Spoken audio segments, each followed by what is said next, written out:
Right. Assalamualaikum warahmatullahi wabarakatuh. My name is Muhammad Azwan bin Matsarid and I am from the Department of Building Surveying. Today, I would like to make a video about the building defects that I see in my daily life.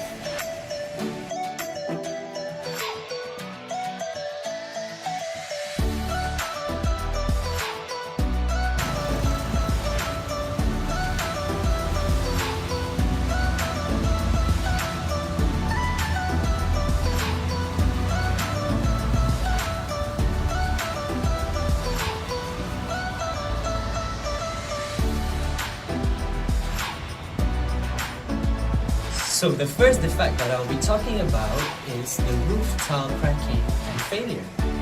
Now, in general, the roof tiles are made up of ceramic and clay. As you can see from the video that I showed to you just now, the roof tiles of the hut, or what we call as gazebo, near the lake, the Varsity Lake UM, is cracked. Now, why does this happen? As in, how does it happen? In general, the roof tiles get brittle with age. So, the older the roof tiles, the more brittle it gets. Now, another cause is because the roof tile is untreated. Why does this happen? This is because there is no proper coating of paint or protective layer of on the roof surface. So, moisture will be able to penetrate into the tile surface, and when it's sunny outside, the moisture may expand and can cause cracking and failure of the roof tile. Now, the second cause is if the roof tile or the roof tile of the gazebo is under a tree,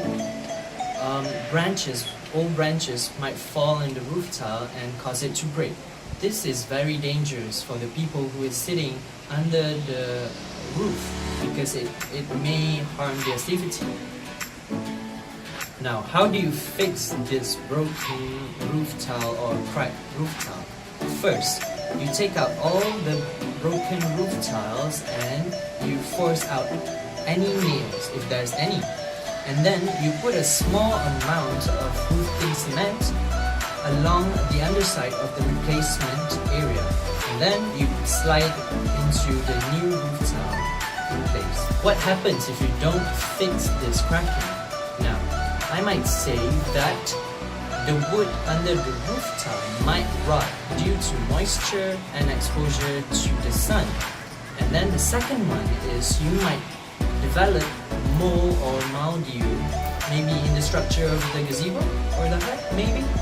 And then you might also get serious water damage. The second defect that I found when I was walking in the park near the Chancellery building is the horizontal crack on the wall of the Chancellery building.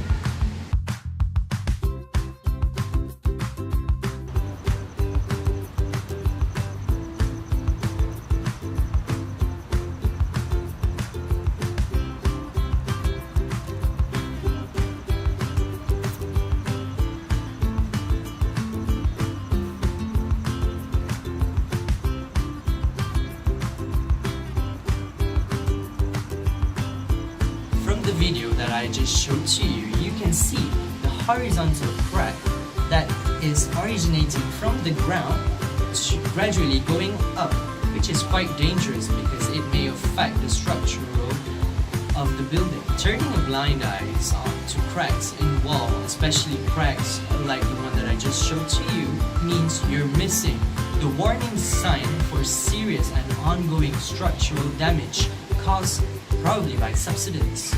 Large cracks in walls appear because of the property's foundation or the building's foundation itself has shrunk or lose its strength, causing all or some part of the building to sink, which is also known as subsidence. In time, this crack would gradually grow bigger and bigger and probably spread throughout the other parts of the building, which is very dangerous for the occupants of the building. How to fix it?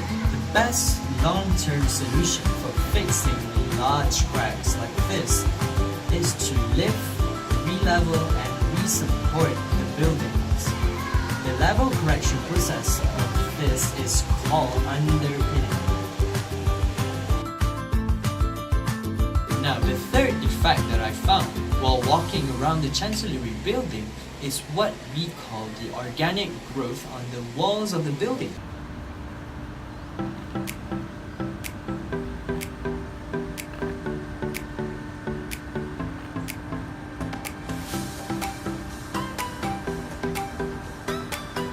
Now, from the video that I just showed to you, you can see small plants on the wall, but it's surrounded by a few cracks. Now, this kind of defect could be deteriorating to the walls of the building. Why? Because it can cause more and more cracks in times, and a lot of more other plants could also grow there once one plant has already manifested itself in that area. Plants and lesser organic growth on walls are common. Sometimes it is considered as adding to the charm of the wall, and sometimes it is regarded as unsightly. Examples of organic growth are such as lichens, algae, mosses, and fungi. But from the video that I just showed to you, it is called a higher plant, which is also considered as biological growth on the walls. Now, this growth could also do more damages and probably, like I said just now, create more cracks in time. Example of biological growth or higher plants are such as ivy and Virginia creeper. Now, one way on how you could repair or fix this defect is by doing slab jacking. First, you need to pull out the plant that is growing on the wall, and then you would have to pump grout on the cracks that was created by the plant, and then you could just smoothen it with some tools. The fourth defect that I found while walking around my residential area is the efflorescence on the wall. For your information, efflorescence is a crystalline deposit of salt that can form when water is present in or on the surface of the wall of a building.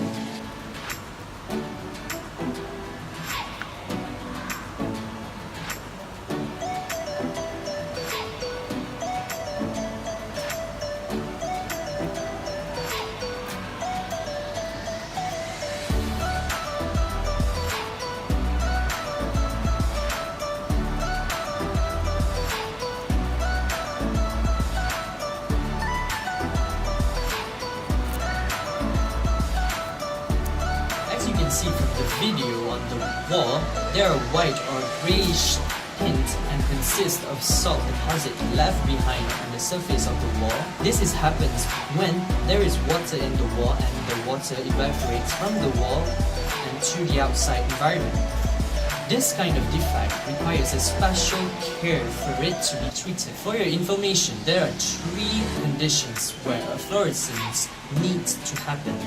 The first one is water-soluble salts must be present in that area of the wall. The second one is moisture must be available to transform salts into a soluble solution. And the third condition is salt must be able to move through a material to its surface. The moisture will then evaporate and cause the salts to crystallize and resulting in efflorescence. One way to prevent this kind of defects on the wall is by applying an impregnating hydrophobic sealant to a building material's surface. This kind of material can prevent the absorption of water in the buildings of the wall. So the last defect that I'm going to show to you is the growth of mold on the ceiling.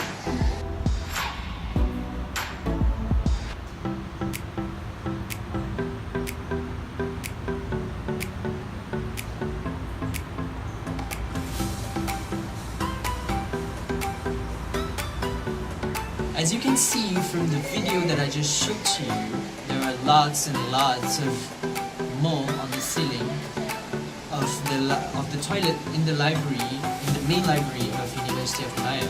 These molds need moisture in order to grow. They reproduce by spores which are carried by the air current. The spores will grow into mold if they land on suitable surfaces. Suitable surfaces are surfaces that has lots and lots of moisture. For your information, mold may also cause health problems such as allergies and respiratory problems. One respiratory problem that may be caused by molds are asthma. Toxic molds, which produces mycotoxin, can be deadly if we are exposed to it daily. Now, there are a few ways on how you can prevent the growth of mold on the ceiling in the toilet. The first one is to increase ventilation in the toilet itself. As you can see from the video, the ventilator, or what we call as the extractor in the toilet on the ceiling, is not functioning well. Thus, you need to increase the ventilation by fixing the extractor. How does this decreases the growth of mold? Is by the help of the extractor. It extracts all the moisture out of the toilet and it replaces new air from the stagnant air inside the toilet. Now, the way on how you can remove the mold spots on the ceiling is, first, you can use the metal scrub vinegar. You can just spray vinegar on the spot of the ceiling and use metal scrub to scrub it away. Or you can just take off the infected or the panels with the mold spots and replace it with a new one. So we have reached at the end of the video, and I hope you guys enjoyed watching it, and I hope you guys get a lot of information from it. Yeah, that is all from me.